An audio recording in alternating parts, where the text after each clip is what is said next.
Just think about it. How many of the subjects that were taught to us at school are useful or valuable in our day to day lives?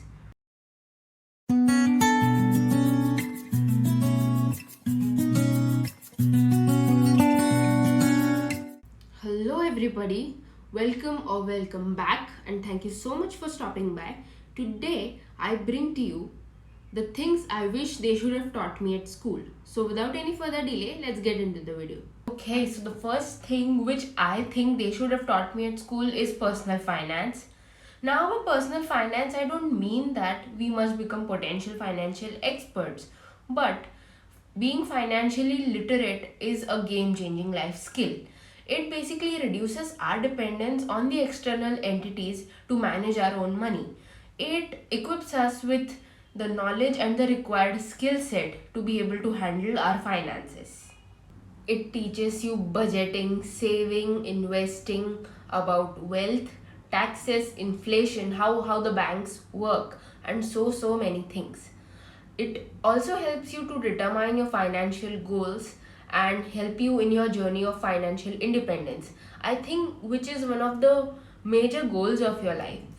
Now, why I want them to teach this at school is because money takes up a huge chunk of what our life is going to look like. Now, as a 21-year-old, when I look back, I realized that I didn't pay much attention to all these things.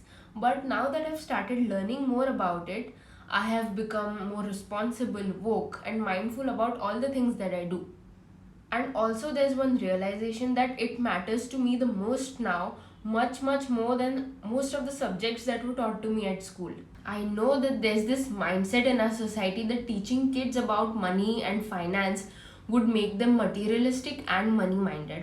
But it is their perspective, and I disagree with them. If making your goals clear and talking about finances with a clear perspective is making you materialistic and money minded, then I'm okay being labeled as money minded in today's society. The next thing for me would be cooking and cleaning. I know it might sound a bit stupid and childish, but it is not. These two are unarguably the most important fundamental life skills which every person living on this planet must be able to do. I didn't realize its importance until last year when I had to leave my house and move to another city to pursue my degree. And as kids, or even as teenagers, we are taken care of, or basically we are spoon fed. But apparently, one day we have to grow up. No! God, please, no! No! No! Now, there's a slight different aspect to cooking and cleaning. We are in the year 2021 and we've progressed so much into other fields. But when it comes to cooking and cleaning, there's a lot of gender stereotype associated with it, especially in a country like India. Generally, women are held responsible for fulfilling these duties. I'm not saying all of the houses, but most of the houses, there's this general trend. Now, if we teach kids to cook and clean in their school itself, we'll be able to bridge this fundamental gap in the society. Even one lesson per week would do good enough. By taking such a small step, we would be able to correct this flaw. And come on, we are Gen Z. We cannot keep on passing these patriarchal legacies forever. The next thing for me would be minimalism and frugal living.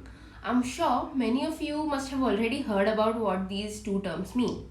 But let me tell you, these two are one of the most misinterpreted words that ever exist. These two are similar yet very different from one another. Broadly speaking, minimalism is making your life utmost simple.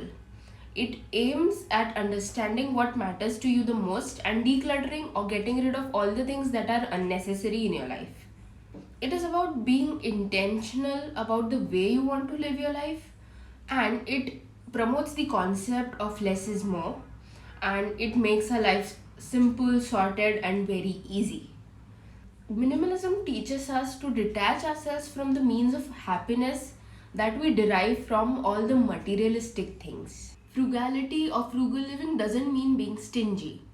It basically means you are mindful and intentional about all of your expenses.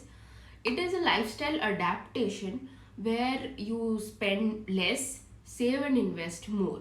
The fourth thing for me would be mental health awareness.